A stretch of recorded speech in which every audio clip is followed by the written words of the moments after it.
Good morning, everyone. I just want to check on our hugelkultur mound. I think that's how you pronounce it. It's German, I'm not sure. It is layers of debris.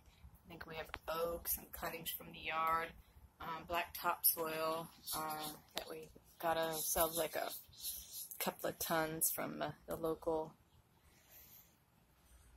what do they call those places?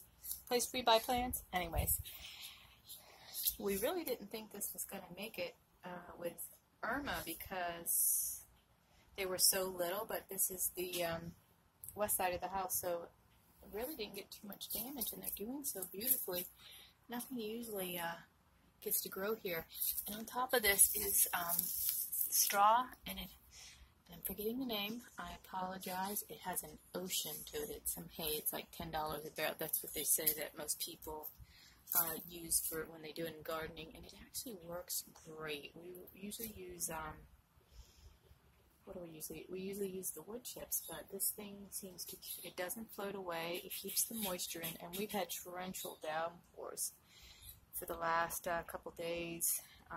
We've probably gotten at least a foot of rain here. But it's still managing to stay okay, and it's doing all right.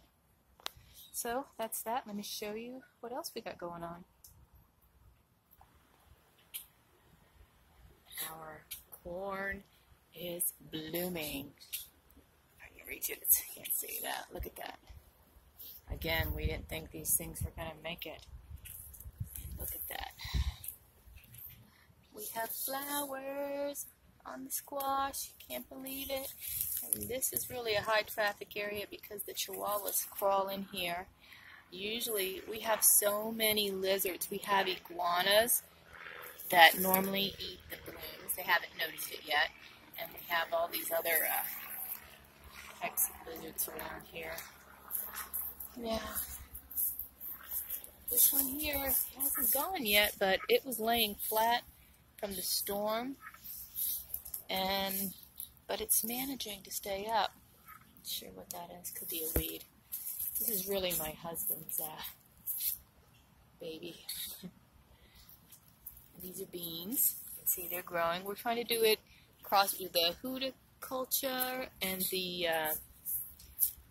permaculture by just kind of letting the things grow wild. We already had the golden mound and the vinca flowers growing, so we didn't mess with them and take them out. If we have success with this, we will take them out. This is our experiment for when we have land. Right now we live in a pretty rural area, so we have a limited space, and we figure if we're going to have land one day, we need to it's like troublemaking squirrel. You see that? All they do is see all this stuff. It's me throwing it out of the pool. Because all they do is drop it. Here's our wood pile. It's our new one. We had to get rid of it because of Hurricane Irma, so we had to get rid of all our wood because the neighbors did not appreciate it. This, let's back up. It's my husband's soon-to-be. Gosh, I'm having a brain freeze. Let me think. I literally had to pause this camera so I could get my memory going. His greenhouse. It's going to be huge. I think that's I don't know, 12 by 15? I don't know. It's huge. This is reclaimed wood from my daughter's playhouse that used to be right there against the tree. She made the sacrifice of her playhouse, and I made the sacrifice because I lost part of my yard, but that's what we got to do. So hopefully it'll work out because he's got a crop of tomatoes coming. I'm going to take you over here. This is our wild garden, and it's growing pretty good. We're getting new mullets growing. Now this here, I have it on another video. We cleaned everything out. We ripped it out right down to the ground. And the only thing that was here was my aloe, my daughter's orange tree that she grew from a seed that we're just having no luck with. Right over there is a which is this. This is, I believe it's blackberries or raspberries. I think it's blackberries. This thing here is just a wild, but it is an edible vine. The Caribbean islands and India and people like that, it has this orange berry and with red seeds inside. The birds eat them and people can eat them. I know my neighbor, she's from Pakistan. She eats them. She says they're very good for you. I haven't tried it. Well, I have eaten a seed, I have. But this is kind of, we just let this be whatever. We have, really not supposed to have anything within 4 feet of the fence because of the utilities company like they had, and they dug up all our morning glories and just to check the poles before the storm. And that's part of the butterfly garden. I'll take you around to see it. But this here, we're just letting it, we threw the ground cover and we're just letting it,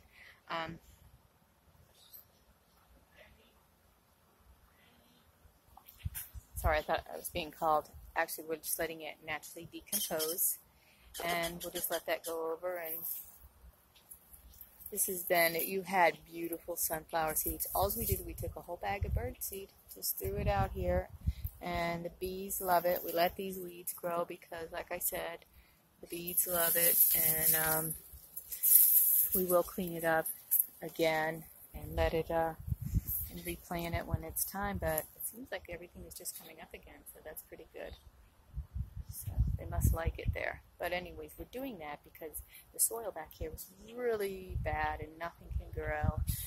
And we're trying the experiment with the permaculture to see if the natural vegetation's dying off and rotting and doing its own thing. We might get some healthy soil. This is the other side of the shed, and this is the other side of the shed. That's my daughter's butterfly garden. Noodle must have done that. This, we started this. It was her 5th grade class project. Anyways, my neighbor interrupted me.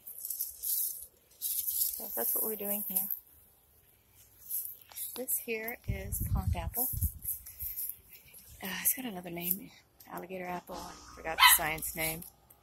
It stores up the shoreline of our banks in the Everglades and keeps things from eroding. And we have them kind of bonsai'd and we love them. Here's the crop of tomatoes and pepper plants that my husband's got going. Got to get that greenhouse built to make it. And here, these are the seeds we harvested from the pond apple. And we're going to try and maybe grow some plants and see what we can do with them. Anyways, that's it, and I hope you enjoyed my yard.